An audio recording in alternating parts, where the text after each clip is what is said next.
Chapter 4. So what happened to Fang? I demanded Slater. We'd been sat for 3 hours at the police station, but I hadn't noticed the time. My companion didn't seem at all worried. He seemed to regard arrest as just an occupational hazard. He joked something about offsetting it against tax. I hadn't understood, but I didn't bother pursuing the matter. I wanted to know more about the race. Fang's bike never made it through the second lap, Slater continued, as he pulled his baseball cap back on his head. He was okay, just another fall. But Polygon went on to win the race by default, of course. Fang had his suspicions as to what had happened, but neither he nor O'Shea could prove anything, so the matter was dropped. But there were two important consequences. Firstly, Polygon was banned from the circuit. I guess it was just the final straw, and the Racing Association told him quietly and politely that he wasn't welcome anymore. He didn't argue. As I said before, he had no reason to stay there anyway. But more importantly, Fang wanted his revenge. He caught up with Polygon and laid down the challenge. You want to play rough? Then you got it, he warned. We'll meet tomorrow.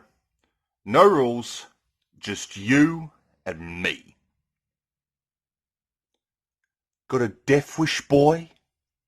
Taunted Polygon. He hadn't bargained on Fang staying in one piece after his fall. He never reckoned on having to race him again.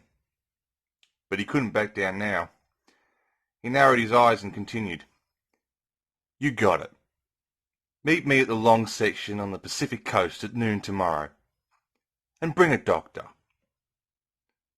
I'll tell him to bring a broom, so he can sweep what's left of you off the pavement, Fang countered. And so the stage was set for the first ever road rash. So what happened? I demanded Slater. He sighed, stared at the ceiling, and continued his story. I learned of everything that had happened. Fang brought his doctor all right, but it was pointless. He wiped out 3 miles into the race and broke both his legs. He hasn't raced since. Polygon died 2 years later, at 150 miles per hour, catching some serious air over the brow of a hill, landing on the top of an oncoming truck. It's the way he would have wanted it, reckoned a philosophical Slater. The injuries and the abominable disregard for the law that began that day were to set the tone for the thousands of road rash races to follow. I learned that now, years after this first race, the sport still continued. But why? I don't understand, I quizzed Slater. I mean, just because 2 guys had a no-bolds-bar grudge match years ago, why should people still race that way? I couldn't see the connection. Slater looked down at me. Okay, kid. I'll explain in words you'll understand. Reason number 1. More betting was done on that one race than a whole season of illegal bets inside the circuit. We're talking thousands. Hundreds of thousands. You see, bike racing is an exciting sport.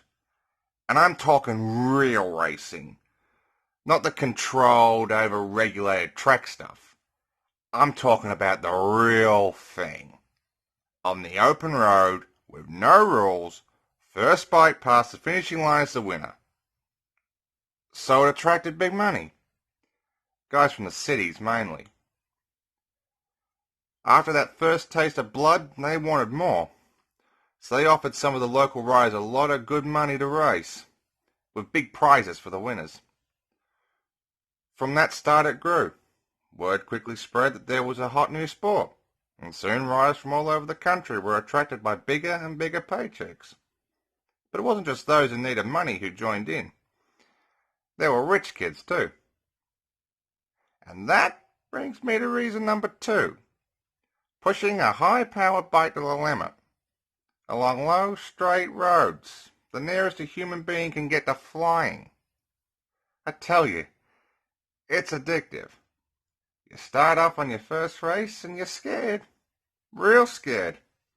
But then the adrenaline kicks in and animal instinct takes over. It's just you and your bike against 14 other riders on the road. Once you've raced one road rash, there's only 2 ways out. Either as champion or in an ambulance. There's no middle ground. And that's why I race. I'm just a speed freak, addicted to the sport. There's no way I could ever give it up. And while I can still afford the speeding fines, I'll keep going. Slater told me how the sport had an unofficial, but official, if you see what I mean, organisational body that adjudicated each race. Starting from just hastily prepared races, this organisation had become fairly big business. There was only ever 15 riders in each rash, and each series of races took place over 5 established courses, with the same riders participating in each race.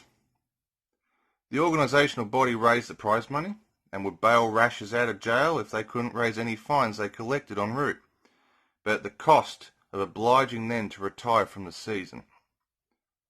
The body made its profits from organising and taking a cut from the huge betting racket that accompanied each rash. Although highly illegal, it could earn you a lot of money.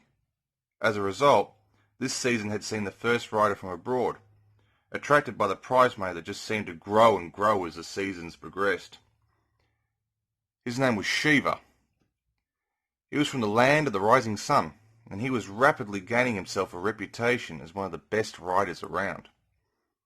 Evidently his cousin was contemplating joining him, and he was reckoned to be even faster. But it wasn't all good news. Slater went on to explain that season by season the accident rate grew as the organisers demanded more and more from the riders. There'd been talk of making the races longer and the bikes more and more powerful, but so far nothing had happened. But one thing was for sure, the rivalry between the riders had grown more and more intense. I'm not joking. It's war out there, he sighed. No, don't get me wrong. Not all of us are going to drop another rider. But most will if it means the difference between first and second.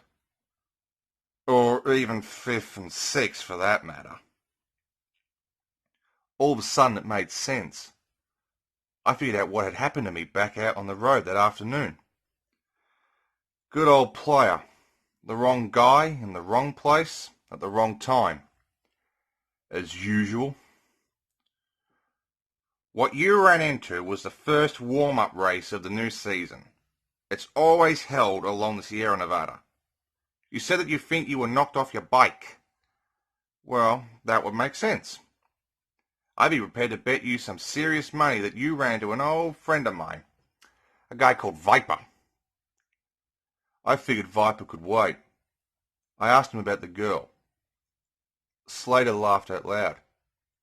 Oh, so Natasha's just found herself a new admirer, has she? He taunted. So her name was Natasha.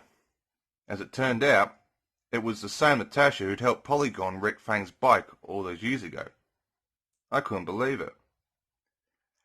Don't worry, I know what you're thinking, reassured Slater. And don't worry, she's changed. She's grown up. I looked up at Slater. She's actually a very good friend of mine, he added, with more self-congratulation than was strictly necessary. I couldn't disguise the look on my face. No, not like that, he grinned. Wow, you really got it bad, haven't you? I just looked away. He was right. I knew that I had to meet her, and that there was only going to be one way of getting about it. I asked Slater if there was any chance of joining the Rashes, and this time he really laughed. He looked at my face. I wasn't laughing. "Are you serious?" he said simply. "Absolutely. I'm fast, I'm broke, and I've got nothing better to do." "Well, okay. They seem like pretty acceptable qualifications to me," Slater pondered. "In fact, you do seem a little bit overqualified." I glared at him. "Okay, I'll see what I can do."